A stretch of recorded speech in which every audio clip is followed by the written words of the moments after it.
नमस्कार दोस्तों।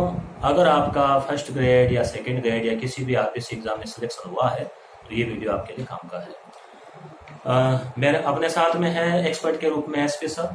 सर स्वागत है आपका। नमस्कार। ज़्यादातर विद्यार्थियों का सवाल ये आ रहा है कि उनका अभी आरपीसी में डबल में मेरिट में सिलेक्शन हुआ है तो एनओसी बनवानी है या पुलिस जो चरित्र प्रमाण पत्र है या मेडिकल प्रमाण पत्र है तो उसकी क्या प्रक्रिया है, उनको कब बनाना है, अगर वो अदर स्टेट के हैं तो उनको बनाना है क्या, और इसके लिए जो बनाने की प्रक्रिया है वो क्या रहेगी? जी, बात यदि करें एनओसी, उस संदर्भ में ये है कि आप यदि सरकारी सेवा में हैं तो जो आपके नियुक्ति प्राधिकारी हैं अर्थात जिनके आदेश से आपको नियुक्ति मिली है, जैसे थर्ड ग्रेड में आपको नियुक्ति मिली है डीईओ के आदेश से, सेकंड ग्रेड में आपको नियुक्ति का जो प्राधिकारी है, अथॉरिटी है, वो डीडी है, और यदि आप फर्स्ट ग्रेड के स्कूल व्याख्याता हैं तो आपको डायरेक्टर के माध्यम से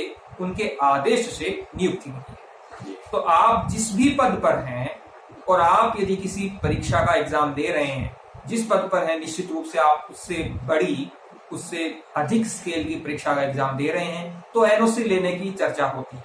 तो आपको करना ये है कि प्रमाण पत्र लिखना है और उनके नाम लिखना है जो आपके नियुक्ति प्राधिकारी हैं, उनके नाम से, जैसे सेवा में डीईओ महोदय, फिर आप जहां के भी नौकरी कर रहे हैं, जहां के भी वो डीओ है, वो प्रमाण पत्र लिखना है। आपको बताना है कि मैं इस प्रकार से परीक्षा दे रहा हूँ, मुझे एनओसी चाहिए। ये वो प्रिंसिपल है या हेडमास्टर वो वेरीफाई करके ये प्रमाण पत्र आपको अपने संस्था प्रधान को देना है। जिस भी संस्था में, जिस भी विद्यालय में आप काम कर रहे हैं वहां पर आपको वो प्रमाण पत्र देना है। आपका संस्था प्रधान उसको वेरीफाई करके अर्थात खुद के सिग्नेचर करके उसको आगे फॉरवर्ड करेगा और वो प्रमाण पत्र आपके जो एप्लीकेशन है वो रहेगी। राजस्थान की शिक्षा विभाग ने एक महत्वपूर्ण पहल ये की कि उन्होंने कहा है कि जिस दिन आपकी नौकरी लगे उस दिन हम आपको एनओसी दे देंगे। फिर आप कहेंगे सर इस प्रमाण पत्र देने की, इस प्रक्रिया की क्या जरूरत है?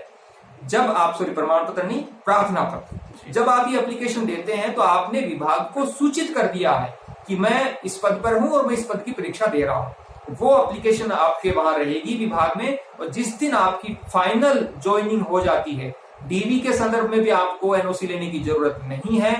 पहले यदि आपने एप्लीकेशन नहीं दी है तो आप एप्लीकेशन दे सकते हैं। तो ये तो हुआ एनओसी का प्रोसेस। उसके बाद हम बात करते हैं पुलिस वेरिफिकेशन। इसमें दो प्रमुख विकल्प हैं। एक तो आजकल ई मित्र से भी प्रमाण पत्र निकलता है, कुछ पेपर, उस पर आपको कुछ अपने भरने होती हैं जानकारियां, उसको फिर अधिकारी को जमा कराना होता है।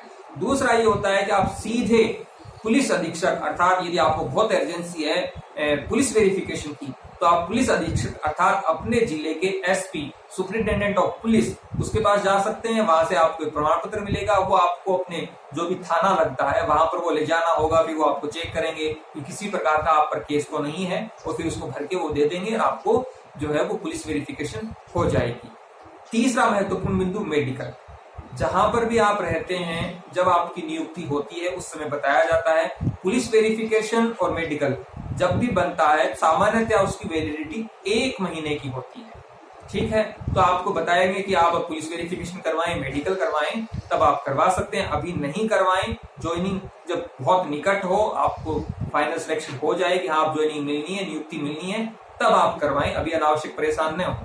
तो मेडिकल में आपको ये करना है कि आप जहां भी रहते हैं, आपका जहां पर भी मूल निवास है, चाहे आप राजस्थान के निवासी हैं या राजस्थान से बाहर के निवासी हैं, आपको अपने निकटतम जहां पर रह रहे हैं वहां पर जो सीएमओ है, चीफ मेडिकल ऑफिसर है, उनके पास जाना होगा और अपना जो है मेडिकल सर्टिफिकेट वो बनवाना होगा। सामान्य सी प्रक्रिया है, बन जाता है, इसमें चिंता लेने की आवश्यकता नहीं।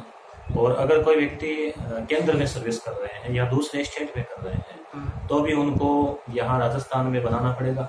पुलिस वेरिफिकेशन और मेडिकल दोनों ही बनवाने होंगे, क्योंकि आप अन्य राज्यों में और केंद्र में सेवाएं कर रहे हैं।